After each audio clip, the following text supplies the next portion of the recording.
കബറന്നു കേട്ടാൽ തൽക്ഷണം നേട്ടേണ്ടതാ കണ്ടാലുടൻ വിട്ടു നീ കരേണ്ടതാ.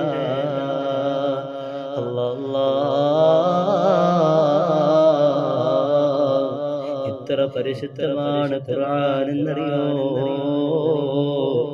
ആ ഖുർആനെ തന്നെ നമുക്ക് പഠിപ്പിച്ചു തരുകയാണ്. ആ പരിശുദ്ധമായ ഖുർആനെ തന്നെ നമുക്ക് പഠിപ്പിച്ചു തരുകയാണല്ലോ പ്രിയപ്പെട്ടവരെ. ഖബർ എന്താണെന്നതിനെ കുറിച്ച് പഠിപ്പിച്ചു തരുകയാണ്.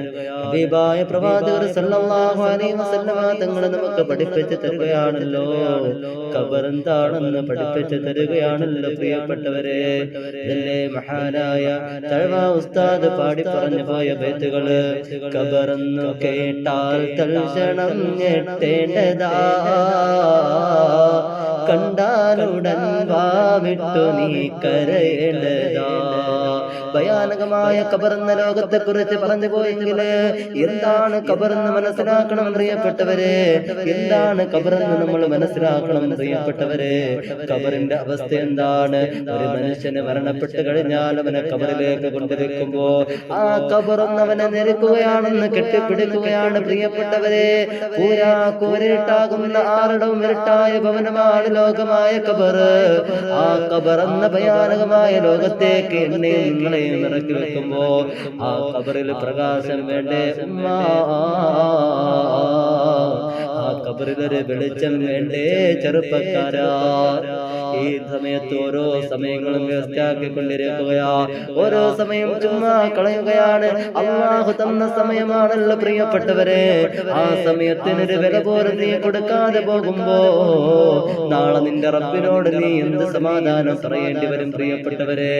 നിനക്കുള്ള സമയം സോദരാ തനുരത്നമാ വല്ലാഹി വിലമതിക്കുന്നതിൽ അസാധ്യമാ.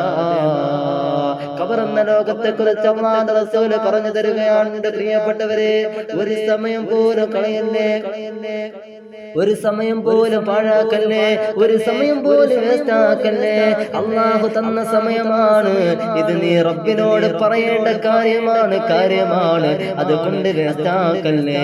ഒരു സമയം പോലും നീ കളയല്ലേ പ്രിയപ്പെട്ടവരെ. പടച്ച റബ്ബിന്റെ മുന്നിലേക്ക് നീ ചെന്നെത്തുമ്പോ എന്താണ് നിനക്കതിനെ കൊണ്ട് പറയാൻ സാധിക്കുന്നത്? ഓരോ സമയം ജോലിയുടെ തിരക്കാണെന്ന് പറഞ്ഞ് നീ ഓടിക്കൊണ്ടിരിക്കുകയാണ്. ജോലി തന്നത് നിന്റെ റബ്ബാണല്ലോ. നിനക്ക് സമ്പാദിക്കാനുള്ള സമ്പത്ത് തന്നവൻ അല്ലാഹുവാണല്ലോ. നിനക്ക് കിടക്കാൻ വീട് തന്നത് അല്ലാഹുവാണല്ലോ. നിനക്കുറങ്ങാനും കഴിക്കാനും കുടിക്കാനും എല്ലാത്തിനും പടച്ചവൻ തന്നിട്ട് ആ പടച്ചവന്റെ പള്ളിയിൽ നിന്ന് ബാങ്കിന്റെ മന്ത്രധ്വനികൾ കേൾക്കുമ്പോ ഹയ്യ അലസ്സലാ എന്ന് പള്ളിയുടെ മിനാരങ്ങളിൽ നിന്ന് ബാങ്കിന്റെ മന്ത്രധ്വനികൾ കേൾക്കുമ്പോ പള്ളിയിലേക്ക് കടന്നു വരണേ, ഇബാദത്തിലേക്ക് കടന്നു വരണേ. അസ്സലാത്തു ഖൈറും മിനൻ നൗം. ഉറക്കത്തെക്കാളും ശ്രേഷ്ഠതയാണ് നമസ്കാരം. ആ നമസ്കാരത്തിലേക്ക് കടന്നു വരണേ എന്ന് സുബ്ഹിയുടെ സമയത്തും അതുപോലെ എല്ലാ വഖത്തിനും വിളിച്ചറിയിക്കുമ്പോ ഇന്ന് നിസ്കരിക്കുന്നവർ എത്ര പേരാണ്? ഇന്ന് ഖുർആൻ ഓതുന്നവർ എത്ര പേരാണ്? ഇന്ന് സ്വലാത്ത് ചൊല്ലുന്നവർ എത്ര പേരാണ്? അല്ലാഹുവിനെ വിശ്വസിച്ച് ജീവിക്കുന്നവർ എത്ര പേരാണ്? അല്ലാഹുവിനെ ഭയന്നുകൊണ്ട് ജീവിക്കുന്നത് എത്ര പേരാണെന്ന് ഒന്നോർക്കണേ ഉമ്മ. ബാങ്കിന്റെ മന്ത്രധ്വനികൾ കേൾക്കുമ്പോ അതിന് മറുപടി കൊടുത്ത് വീട്ടിൽ നിസ്കരിക്കുന്ന എത്ര ഉമ്മമാരാണുള്ളത്? എത്ര ഉമ്മമാരാണുള്ളത്? എത്ര സഹോദരിമാരാണുള്ളത്? അല്ലാഹു സ്വീകരിക്കട്ടെ. അല്ലാഹു നമ്മളെല്ലാം കാത്ത് രക്ഷിക്കട്ടെ.